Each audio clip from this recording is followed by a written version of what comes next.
Oesophagus. Oesophagus muscular tube होती है, एक पैसेज सा होता है जो फेरस और स्टमक के दरमियान में होता है और आपके फूड को कैरी करता है, माउथ से स्टमक के अंदर लेके जाता है। 25 सेंटीमीटर लॉन्ग होता है। कोर्स देखिए तो ये नेक में शुरू होता है, जो क्रीकोइड कार्टिलेज होता है आपका लेरिस का कार्टिलेज, उसके लोअर बॉर्डर के ऊपर ये शुरू होता है, फिर आपके वर्टेब्रल कॉलम के फ्रंट पे डिसेंड करेगा, सुपीरियर और पोस्टीरियर मेडियास्टिनम के थ्रू पास करते हैं। डायफ्राम की जो ईसोफेगल ओपनिंग होती है T10 थोरेसिक वर्टिब्रे के लेवल से, उससे पास करते हैं स्टमक के कार्डिक एंड के ऊपर ओपन हो जाएगा T11 वर्टिब्रे के लेवल पे।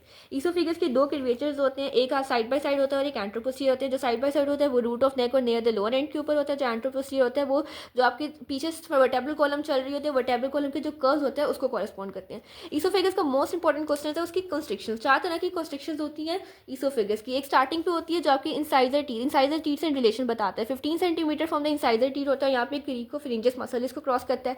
देन होती है 22.5 centimetre from the incisor teeth, जिसको एओर्टिक आर्च क्रॉस करती है। थर्ड होती है 27.5 सेंटीमीटर फ्रॉम इंसाइजर टीथ, जिसको लेफ्ट ब्रोंकस क्रॉस करती है। 37.5 centimetre from the incisor teeth fourth वाला कंस्ट्रक्शन प्रेजेंट होता है, जिसको डायफ्राम कोस करते हैं।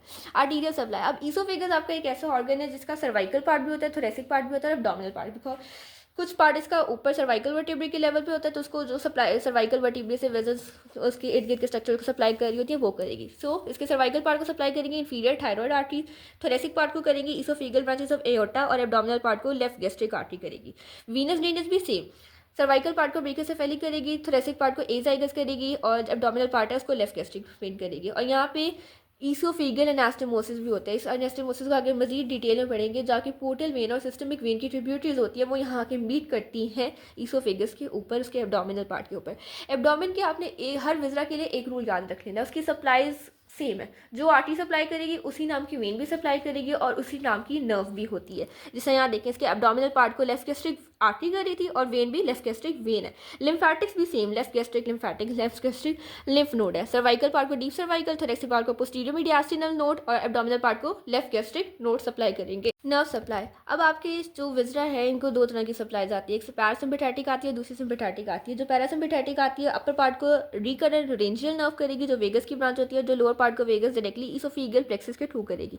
और सिम्पैथेटिक नर्व जो अपर हाफ होता है वो मिडल सर्वाइकल गैंग्लियन से लेता है सप्लाई, और जो लोअर हाफ होता है वो T1 से T4 वर्टेब्रल से जो नर्व स्पाइनल नर्व्स निकल रही होती है उनसे लेता है through oesophageal plexus. Oesophageal plexus में वो सिम्पैथेटिक और पैरासिम्पैथिक नर्व्स होती है जो वेगस की ब्रांच होती है। देन उसके बाद कुछ क्लिनिकल्स हैं ईसोफेगस के। ईसोफेगल कार्सिनोमा हो जाता है जिसमें आपकी lower end of the oesophagus का मोस्टली इन्फेक्शन होता है, बिकॉज वो स्टमक के सारे इनडायरेक्ट कॉन्टैक्ट होते हैं और स्टमक के जो एसिड्स होते हैं वो यहाँ पे रीगर्गिटेट बाउंस करके वापस आ सकते हैं, तो इन्फ्लेमेशन हो सकती है या अल्सरेशन हो सकती है बाय द रीगर्गिटेशन। रीगर्गिटेशन का मतलब होता है वापस आ जाता है स्टमक का कोई भी एसिडिक कंटेंट, तो इसकी वजह से आपके ईसोफेगस का कार्सिनोमा होता है। Most common side lower end of the oesophagus होता है, नेक्स्ट कॉमन होती है इसका middle third of oesophagus.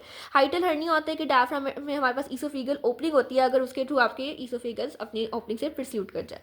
Then उसके बाद हर्निया जैसे हमने पहले भी देखा था, एक चीज़ डेविएट करके अपनी दूसरी साइड पे आ गया। Bedded oesophagus is very important. इसमें क्या हो जाएगा, किसी भी किस्म की एनॉमली की वजह से, क्लिनिकल कंडीशन की वजह से ईसोफेगस की जो आपकी स्क्वैमस एपिथेलियम होती है लोअर पार्ट ऑफ ईसोफेगस की, वो कोलमनर एपिथेलियम बन जाती है, उसको हम कहते हैं बेडेड ईसोफेगस। मेटास्टेसिस इस प्रोसेस को कहते हैं जिसमें एपिथेलियम चेंज हो जाती है।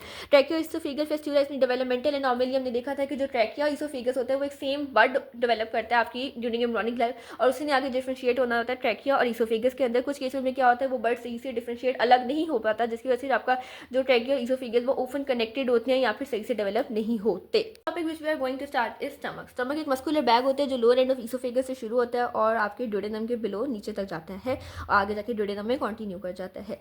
कौन कौन से रीजन ऑफ एब्डोमेन में लाई करते हैं, एपिगैस्ट्रिक, अम्लाइकर और लेफ्ट हाइपोकॉन्ड्रिक रीजन के अंदर लाई करते हैं। जे शेप होता है, 25 सेंटीमीटर लॉन्ग होता है। बर्थ के ऊपर इसकी 30 ml कैपेसिटी होता है, प्यूबर्टी पे 1000 ml और एडल्ट के अंदर 1.5 से 2 लीटर तक इसकी कैपेसिटी हो जाती है। दो ऑरिफिस होते हैं, लोअर एंड ऑफ ईसोफेगस होता है जिसको कार्डिक ऑरिफिस कहते हैं, बिहाइंड 7 कोस्टल कार्टिलेज के पीछे T11 वर्टेब्रे के लेवल पे होता है। और सेकंड होता है जो आपका ड्यूडेनम में जहां ओपन करते हैं उसको पायरोलिक ऑरिफिस कहते हैं, वहाँ पे पायरोलिक कंस्ट्रक्शन भी प्रेजेंट होता है और वो L1 वर्टेब्रे के लेवल के ऊपर प्रेजेंट होता है। स्टमक के दो कर्वेचर्स होते हैं, एक लेसर कर्वेचर होता है और एक ग्रेटर कर्वेचर होता है। जो लेसर कर्वेचर होता है वो कनकेव होता है और स्टमक का राइट बॉर्डर बनाता है और यहाँ से लेसर मोमेंटम अटैच करती है और इसके ऊपर इंसाइजर एंगुलरिस एंगुलर नोज प्रेजेंट होता है, ये आपको ऑस्पी का बहुत इंपॉर्टेंट स्पॉट भी है। देन ग्रेटर कर्वेचर होता है जो कन्वेक्स होता है और लेफ्ट बॉर्डर ऑफ स्टमक बनाता है और यहाँ से ग्रेटर मोमेंटम अटैच होती है, गैस्ट्रोस्प्लीनिक लिगामेंट अटैच होता है, गैस्ट्रोफेरेनिक लिगामेंट अटैच होता है और कार्डिक नोज इसके अपर एंड के ऊपर प्रेजेंट होती है। दो सर्फेस होती है स्टमक की, एंटीरियर या फिर एंट्रो सुपीरियर सर्फेस होती है जो फॉरवर्ड और अपवर्ड होती है और पोस्टीरियर या पोस्ट इंफीरियर सर्फेस होती है वो बैकवर्ड और डाउनवर्ड होती है। दो पार्ट्स होती हैं, कार्डिक होती है जो मजीद फंडिक और बॉडी में डिवाइड होता है, पायरोलिक पार्ट होता है जो पायरोलिक एंटर और पायरोलिक किनार बनाते हैं। ये अभी तक हमने जितनी स्टमक की जनरल स्ट्रक्चर देखा था, ये आपके एसी के पॉइंट ऑफ व्यू से इसमें कोई खास बात नहीं है। एसी के पॉइंट ऑफ व्यू से इसकी ब्लड सप्लाई, इसके रिलेशन बहुत इंपॉर्टेंट है। ब्लड सप्लाई देखें तो सबसे पहले स्टमक की जो लेसर कर्वेचर होती है उसको लेफ्ट गैस्ट्रिक आर्टरी और राइट गैस्ट्रिक आर्टरी सप्लाई करती है। जो ग्रेटर कर्वेचर होता है उसको right and left gastroepiploic artery supply करती है, और जो फंडस होता है उसको शॉर्ट गैस्ट्रिक आर्टरीज करती है। वेन्स देखें तो सेम वेन्स नेम की जाएंगी। सबसे पहले जो वहाँ में हमारे पास आ जाएंगी right and left gastric veins आ जाएंगी, जिन्होंने पोर्टल वेन में चला जाना है। राइट गैस्ट्रो एपिफ्लोइक वेन है उसने सुपीरियर मेसेंटेरिक वेन में चला जाना है। लेफ्ट गैस्ट्रो एपिफ्लोइक और शॉर्ट गैस्ट्रिक वेन है जिसने स्प्लीनिक वेन के अंदर चला जाना है। लिम्फेटिक बहुत इंपॉर्टेंट है और ये डायग्राम के साथ बहुत इंपॉर्टेंट आती है। सबसे पहले जो अपर लेफ्ट 1/3 होता है उन्होंने पेंक्रियाटिक और स्प्लीनिक नोड्स में जाना होता है, वहाँ से आगे सीलिक नोड में। जो राइट का 2/3 होता है उसने लेफ्ट गैस्ट्रिक नोड पर जाना होता है और आगे उन्होंने सीलिक नोड्स में चले जाना है। लोअर पार्ट ऑफ लेफ्ट 1/3 ने राइट गैस्ट्रो एपिफ्लोइक में जाना होता है, आगे सीलिक में चला जाएगा। और जो पायरोलिक पार्ट होता है उन्होंने पायरोलिक नोड्स में चला जाना है, वहाँ से सीलिक में जाएंगे। सारे सीलिक मिलकर आगे इंटेस्टाइनल लिम्फ नोड में जाएंगे, वहाँ से सिस्टर्ना काइले में चले जाएगा। देन हमारे पास नर्व सप्लाई आती है स्टमक की।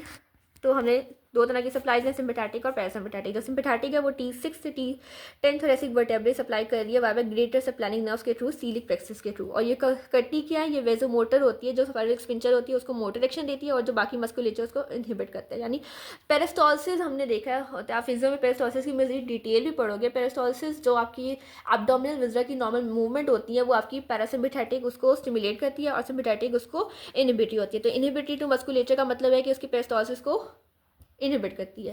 देन पैरासिम्पैथेटिक है जो वेगस के थ्रू आता है, मोस्टली इसोफेजियल प्लेक्सस होती है, गैस्ट्रिक नर्व्स होती हैं, इंटीरियर गैस्ट्रिक नर्व होती है और पोस्टीरियर गैस्ट्रिक नर्व होती हैं और आगे इनके वेगस के फाइबर्स में आ जाती हैं। और ये आपकी मोटर होती है, सिक्रीटो मोटर स्टमक को स्टिमुलेट करेगी कि वो अपनी मोटिलिटी करे, गैस्ट्रिक के जूस की सिक्रीशन करे और पायरोलिक स्फिंक्टर को इनहिबिट करेगी। पायरोलिक स्फिंक्टर को इनहिबिट करेगी ताकि स्फिंक्टर खुले और फूड आगे ड्यूडेनम में पास करता है। स्टमक के फंक्शन होते हैं, रिजर्वायर ऑफ फूड होता है, मिक्सर ऑफ फूड होता है, पेरिस्टालसिस करवाता है, गैस्ट्रिक जूस बनाता है जिसके अंदर एंजाइम्स होते हैं for the digestion of food. HCl उसमें होता है जब ऑर्गेनिज्म जो माइक्रो ऑर्गेनिज्म आते हैं टेफोन ऑब्जेक्ट उनको किल करता है। म्यूकस सिक्रीशन प्रोटेक्ट करती है स्टमक म्यूकोजा को, उसके बाद सिक्रीशन करता है इंट्रिंसिक फैक्टर जो विटामिन B12 की अब्जॉर्प्शन के लिए नेसेसरी है।